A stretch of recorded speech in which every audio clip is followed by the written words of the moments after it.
Hello and welcome to the first episode of Deserted Isolation Discs, a play on words and tribute to the BBC's famous Desert Island Discs podcast. We're Kate Hamer and Louis Saha, the founders of AxisStars, which is a platform to connect stars from the worlds of sport and entertainment to trusted brands and service providers. Obviously, a lot of these stars are at home at the moment due to coronavirus isolation, so we thought we'd work together to bring some entertainment to everyone stuck at home. We hope it's not going to be a long series, but we have got a good chunk of members so we can keep you entertained for a while. For this first one, Louis is taking the chair, but after that you won't have to listen to me as much. Louis will take over the interviewing and I'll just make sure that the internet doesn't crash, etc. Hi Louis. Hi. How are you doing? Not too bad. I think it's still a not so great situation, but yes, we have the moral because yes, we tend to be positive in every aspect of our life. So yes, I'm still very hopeful these things will go away very soon. So tell us what a standard day in isolation is looking like for you at the moment. You're in France, right? Yes, I'm in France. I'm confined at home.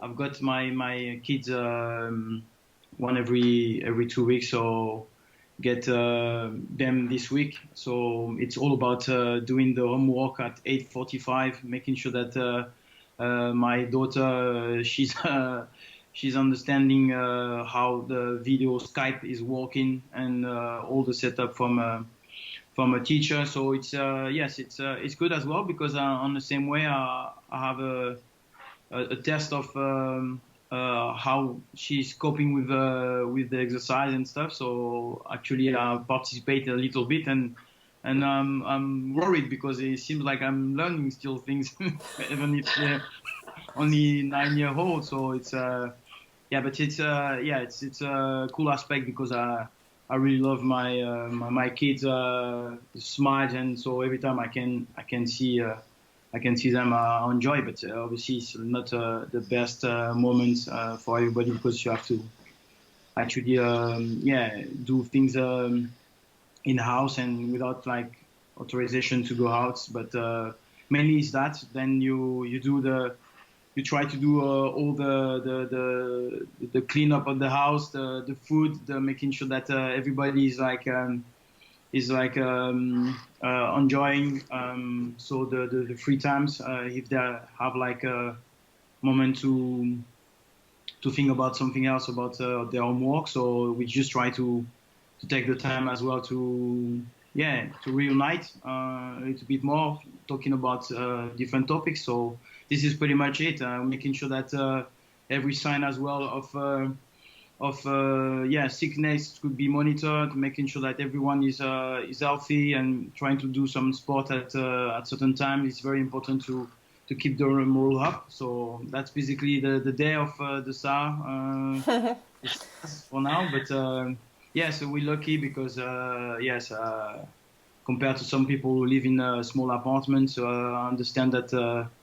Everybody is like struggling with a certain situation financially, so all those things are not easy. My family are aware as well, so we monitor that as well, making sure that everyone is okay. So all those things are not so great, but it helps to actually realize that there is very essential things in life, and that's basically. The 24 hours that we have, sleeping, making sure that we're healthy. So that's it. So what are your top tips for entertaining the kids when you're doing stuff for fun? What you've been doing? Yeah, we try to do stuff in terms of culture, always like asking questions, like making sure that we can tell stories, remember stories.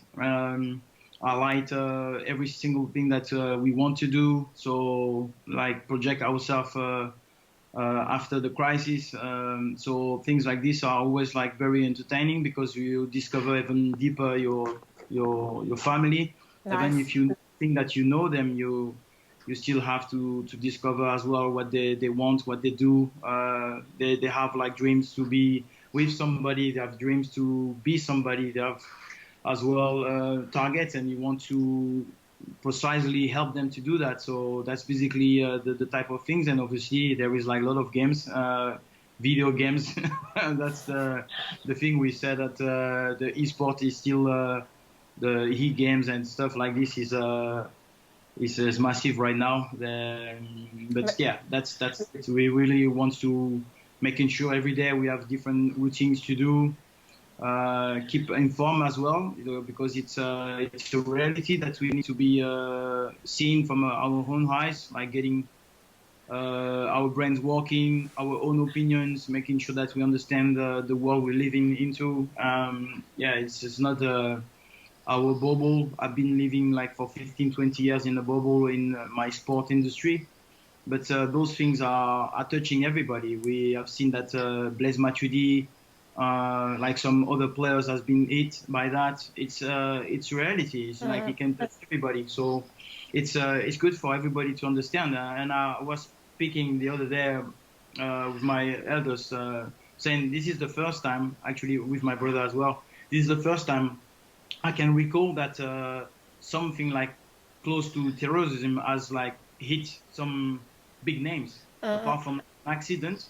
But like saying terrorism has never really touched somebody very, very famous. And now it's like, it's been the case. And when Emmanuel Macron, our president in France, said we are in war, it's like it's the first time we see something real touching everybody, every type of age, every type of color. So we are uniting that war, and this is some kind of reality check. And whoever think that it was bring by the Chinese or whatever, it's an idiot. It's a war stuff, you know.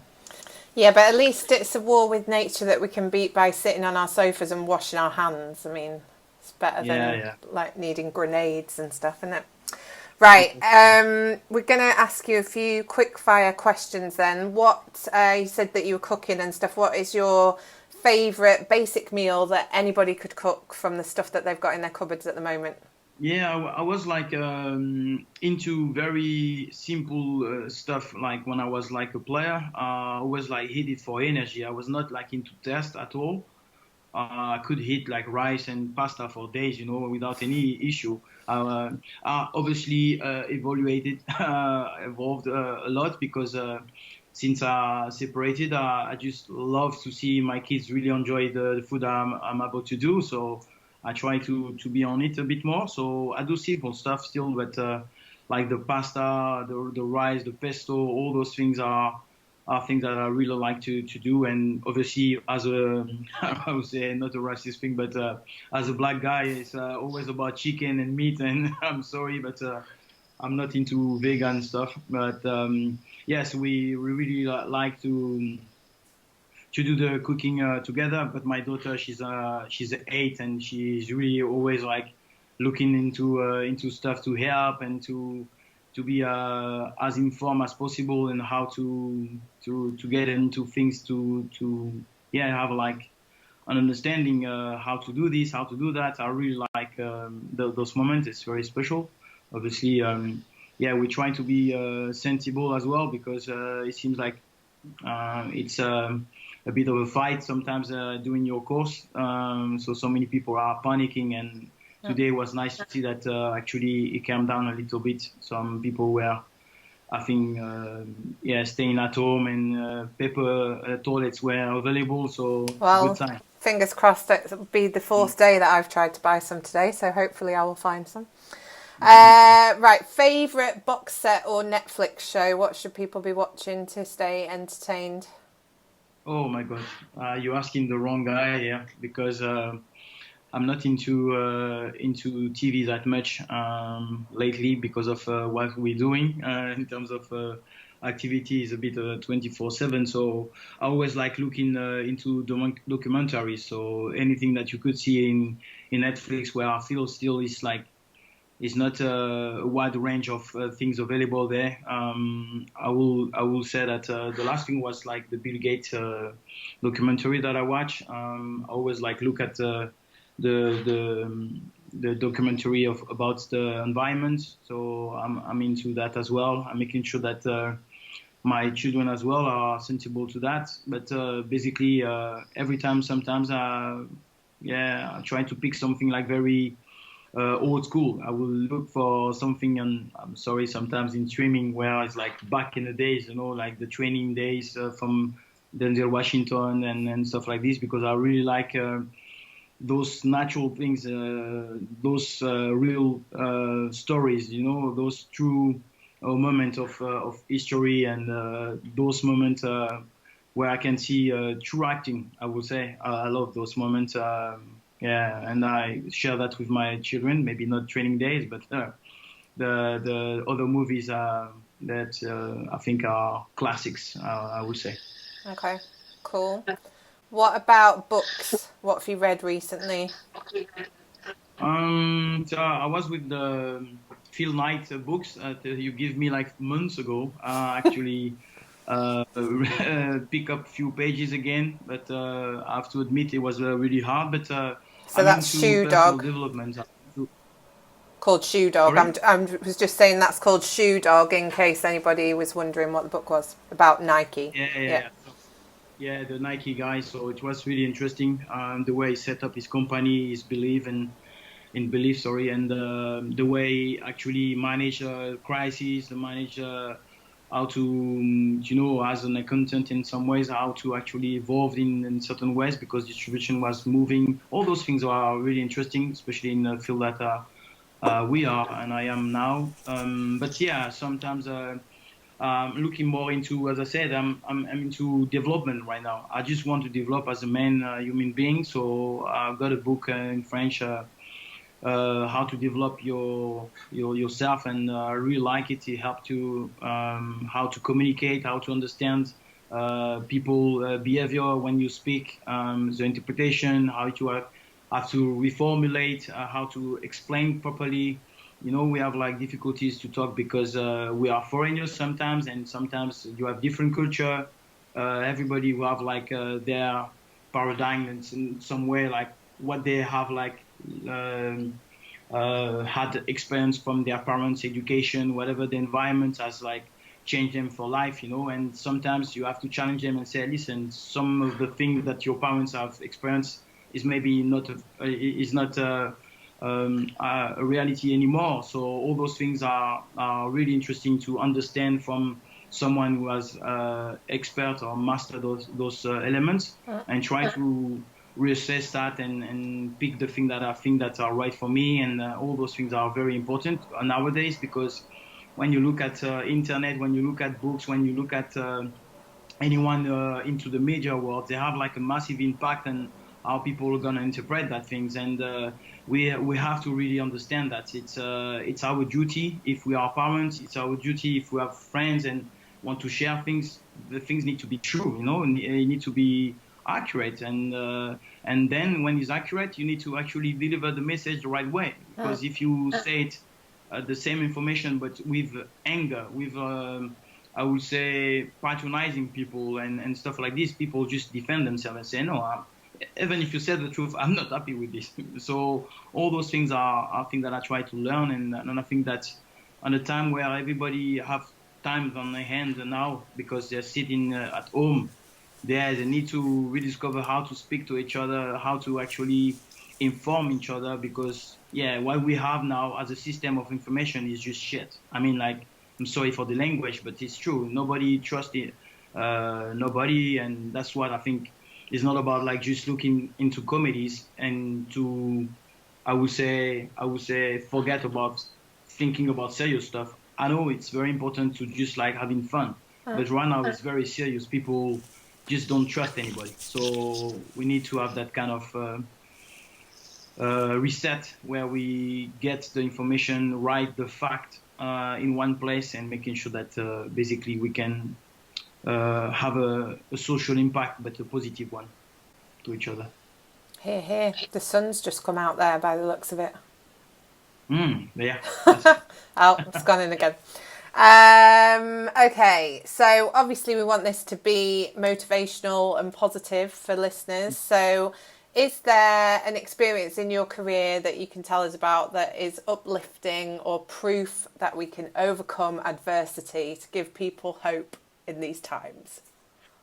Oh, of course, we had a lot of situation. I feel like we have been privileged. We live in Europe, and all those things are happen has happened in different countries, in Africa, in India. You see poverty and all that, and people still smiling. People still believe, have dreams and all that. And we are in Europe. We are privileged, and we sometimes we don't appreciate that much, And where we see the situation in France, for example, a few years ago, where they had the Bataclan disaster or terrorism, was like the first time, or it seems to be the first time, people realize that busing it's worldwide and it can hit you as well as a human being.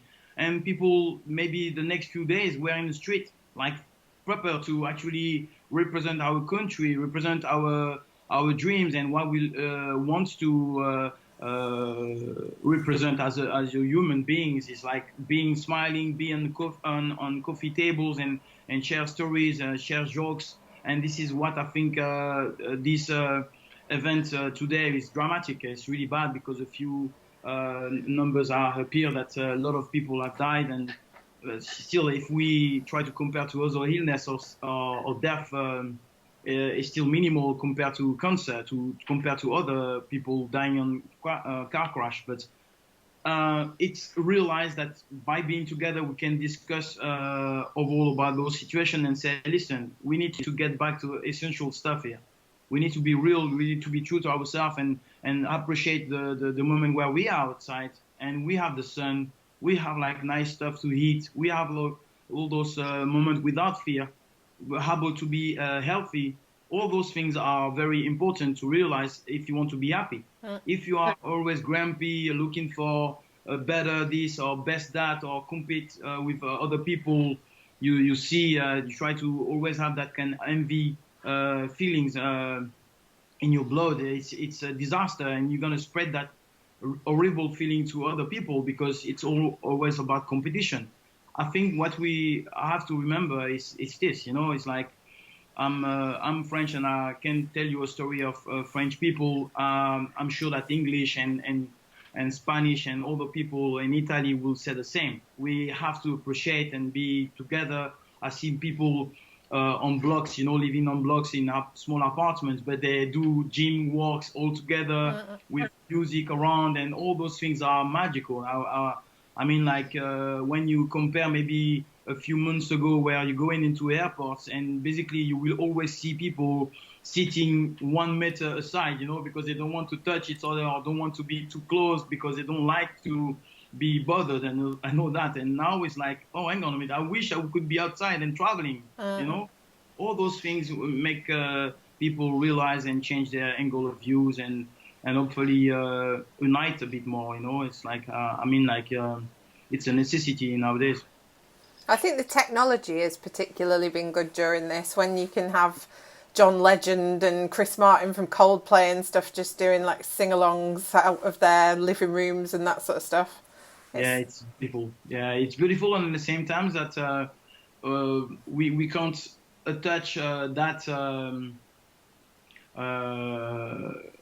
that technology, like obviously, looking at FaceTime and Skype and see your parents if they're living somewhere else, it's very, very useful. But on the same way, it's like, listen, you have to actually take the time to take the plane, take the train, take the bus to see your mom every weekend if she's like alone sitting there. And that this is those moments realizing, oh, I want to be close to them because I really love them. And it's not like that rush. And I've seen a video from Tyrese yesterday on his Instagram account, and I think like he was like doing his sport it was like really open and realized that he wanted to pause and really realize what is like missing to actually breathe and realize things that he really like, his family, whatever it is, and maybe think through about things.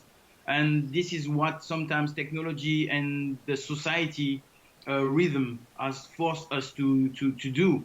Yes, technology is great, and speed of all the 5G is going to be scary because people still going to be addicted to it, and so I'm really balancing that because yes, of course, we are the founders of like an application, a concept, but we know our values is to actually bring people together, to actually share together and be true to yourself. And if it's like a social network who's actually dismantle that, is that just like you're disconnected, you're jealous, you envy people. Oh, this one is like doing this, is in a ski resort, and I'm in an apartment. All those things like make you consume more, make you do things more, and just be happy with what you have, and be focused on what you can do for people and for yourself and for and family. And I think this is where sometimes we lost our concentration, our focus on real things. So I think we need to find a balance there. I really love the fact that we can reset. That's the word. Yeah, things are really good, but it's not maybe sometimes necessary. We can talk to each other. We can travel and see each other from real. It's important. Okay. So we're obviously going through a strange time at the moment in that we're sport free with all fixtures and stuff stopped, and a lot of people will be listening to this because of you being a footballer. So can we relive one of your favourite moments of your playing career? And then if there is video of that, we'll share that on social media and stuff as well. But what would you want to relive in terms of a game or a moment from your career? Yeah, I will think that there is like images like this who just like flash like this. I remember like really well the first week that I had with Man United.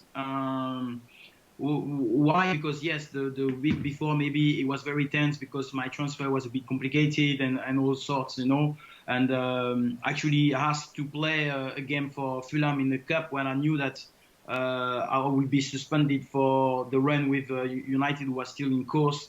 But I wanted to play because it's my job and I wanted to fulfill that. Then I arrived to United, set up a week where we were doing like a preseason stuff. It was like kind of like running session and all that. And I'm not like a very endurance guy. I've got like a very, very small stamina. So I was struggling, proper struggling. I mean, like it was really hard running into hills and like, yeah, it was really tough. And I remember really lately, like stuck in a toilet because I didn't want to show that I was dead. And I stayed maybe for 15, 20 minutes in that toilet and nobody knew that I was there. But I was really tired because at the same time, it reminded me how proud I was. Had that kind of massive ego where I didn't want to show pain. I didn't want to show that I was weaker than anybody else and all that. And I had to really work hard to actually finish just after goalkeepers. So you have to understand what I mean. Like goalkeepers should not be running that quick, But I was like that long. I was like really struggling. Stamina was like I had like really a small tank. But then after a few days, I felt like so welcome, so easily guided by the other players that I felt really, in song with every single word was like spread in that to the dressing room, the way that those guys were living. They were supposed to be stars, like some were called even idols, and I was living a dream, but I couldn't understand how simple those guys were. And basically, a very magical moments. I took the game very relaxed. I mean, like I didn't feel like the 70,000 fans. I didn't felt the pressure of the manager. I didn't feel the pressure of like being ridiculous because I had my confidence as a player. But the story about how we started United in a way that's a really magical story is because I took a free kick. My left foot, I'm right-footed, but I took because I think I remember that Quinton Fortune was here, but maybe Giggsy was injured, or all the left free kick takers were not there. I, I just like, with like, again, proud and not trying to, to show any weaknesses. I took the ball, I feel like it was mine, and I took the opportunity to strike that free kick. And he hit, he's been deflected, and he go in. But I remember so much the actual feeling that it was meant to be this way. It was strange, it was every step of this moment was meant to be this way. So if I imagine anything after, basically I never took a free kick again with United. So why on the first game I took on the left side, we know that Cristiano Ronaldo is going to be there, Giggs is going to be there, all those players who are master in taking free kicks will be there, and you want to have a chance to pick up that ball, So it was just meant to be there, and I actually built my confidence to do what I managed to do as a United player. So all those moments are very magical, and many people will think about my first air dryer, but this one was like really, I would say, magical in a way that I felt like it was supposed to be like this, it was like just like being step by step. It's funny to remember all those things, because it just go like this. So you do still insist that you're right-footed, because that is often a debate on social media, because people think that you are left-footed. Or you're not just two-footed, ambifootstress, or whatever the word is. Yeah, ambidex.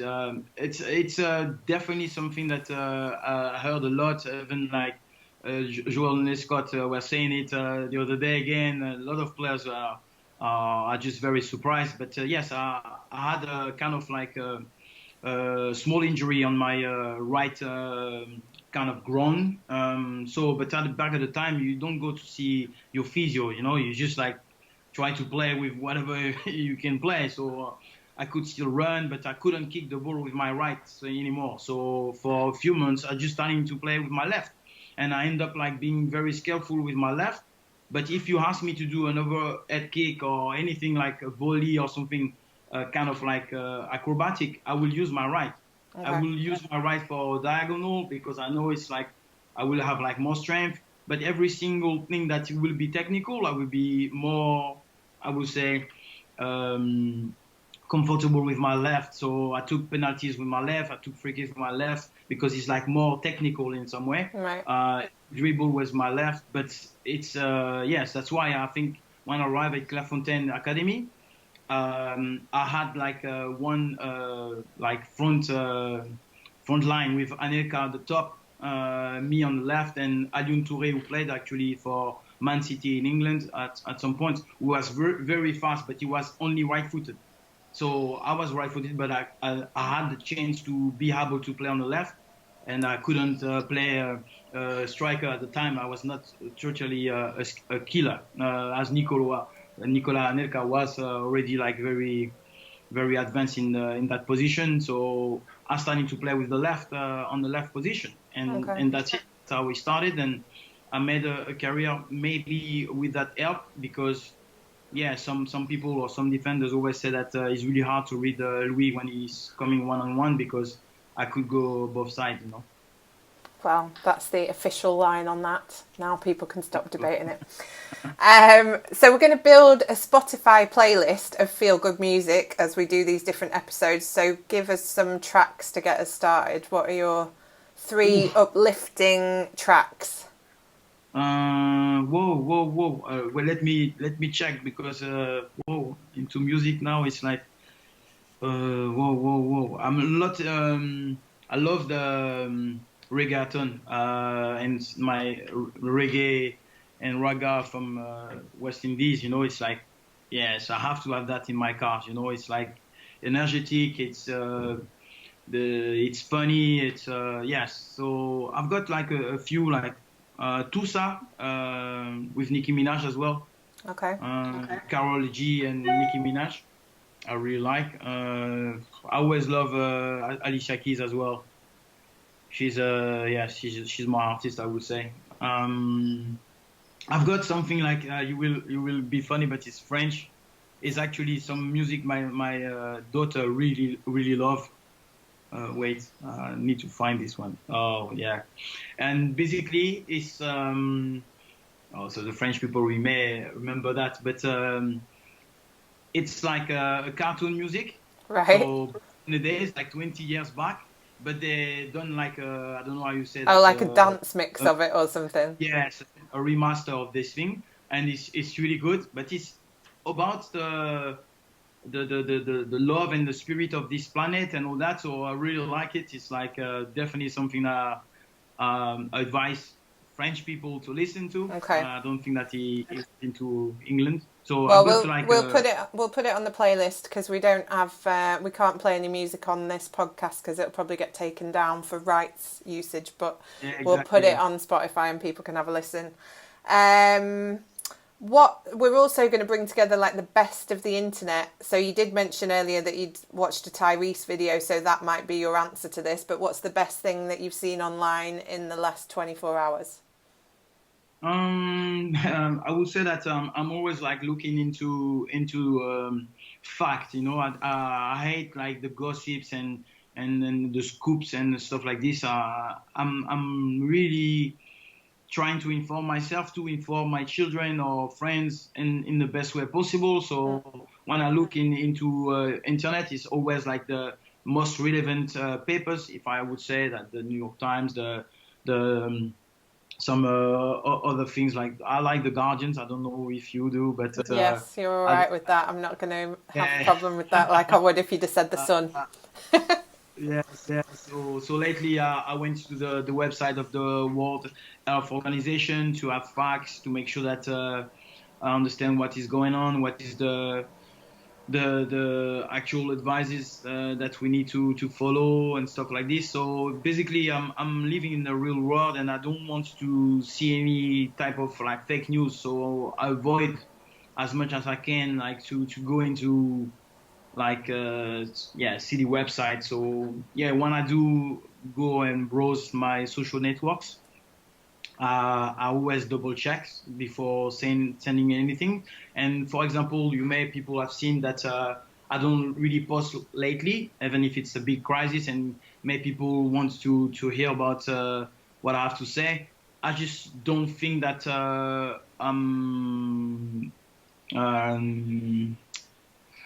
I'm informed enough. You know, Yeah. I'm not like I'm a sportsman. I used to be a football player, and now like having a voice where people will be influenced in some way by me. I won't take the risk because this is really bad. This is really dangerous. So I don't think like I'm big enough in a way as well. So I will really be very careful in what I'm trying to say out there because this is not the moment to entertain in a bad way in terms of like news. Yeah. I'm saying it in a very responsible way because yes, there is children who don't think that don't take things seriously. So it's like sometimes when you see on TV, for example, in France, we have like some kind of like caricature. So it's like we can make jokes sorry about politician, you know, and stuff like this. And uh, yeah, I would say that you don't take things seriously that those people have said. So basically, people now then don't understand if it's the truth or not. Yeah. Doesn't make me because I feel like information are really important in that moment in time.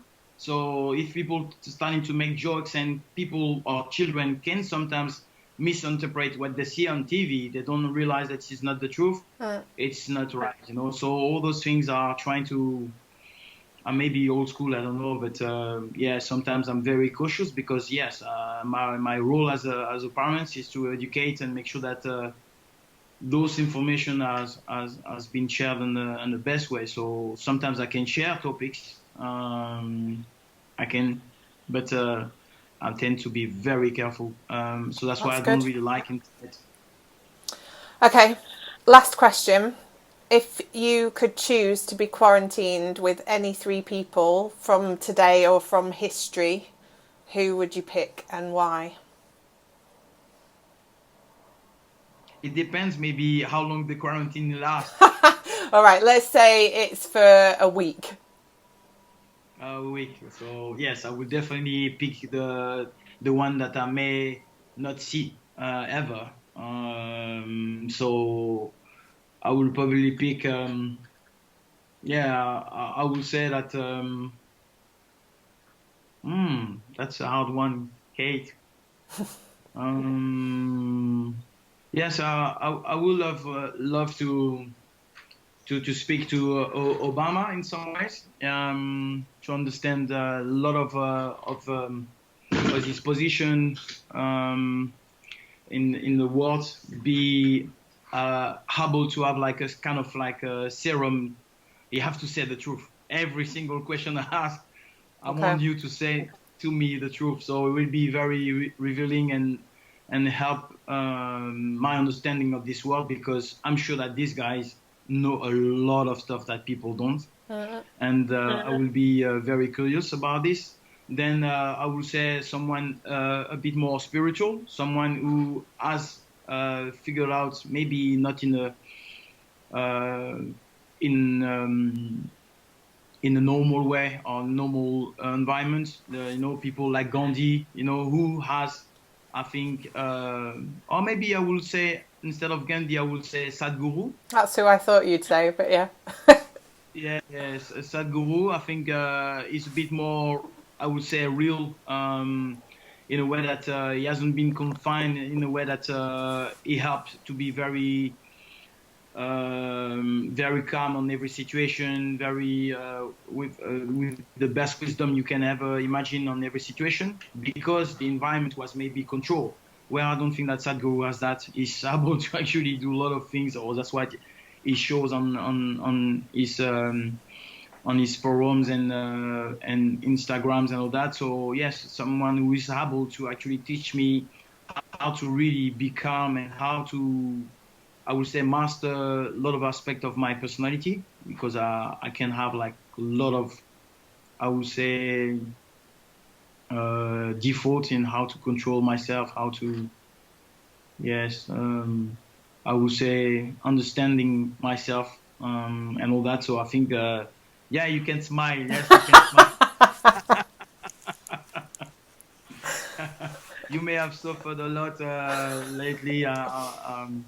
And understand that. So yes, it definitely will be the second one, and obviously I will yeah, dedicate a bit more time to my grandmother, or grandparents, let's say, if I pick a group, because what I really missing in my life, I would say, is the fact of getting more stories about where I come from, my roots. It's something that has built me, has given me the opportunity to be who I am, and I'm sad because when I think about it, I had not much opportunity to actually share that much with them. Understand where they're coming from, the story that they had, the way they're able to actually share that. It's just magical as well. You believe me. Yes, yes, it's just magical. It's, even if it was dramatic, they can make you smile, because they always had that positiveness in them. So yes, I still have my grandparents from that side, but I still feel like I wish I could be with them and talk. Yeah, for a week. Obviously, where you come from, how you made it, what you would have wished to do and achieve and see in this world, and all those things. Because when you have my children, 8, 13, and 17 to 18-year old, um, they just want to go to Guadeloupe, where I come from. I don't know why, but it's like, just like the atmosphere and all those stories they can hear from there. It just amazed me, because you are here in France, like very like sunny, nice house and all those things, but still they want to go there and enjoyed all those stories. So it mean a lot because they want to understand where we're coming from. They want to understand and maybe at some point share it as well to their children if they have ones. So yes, I will have picked definitely my grandparents. Okay, well, technically that breaks the rules because you could only have 3 people, but I'll let you off as it's your podcast effectively. So, you can do what you want. Cool. Okay. Well, thank you for that. Thanks everybody for listening to the first episode of Deserted Isolation Discs. We will be back tomorrow with a new episode and a new guest interviewed by Louis. Thank you.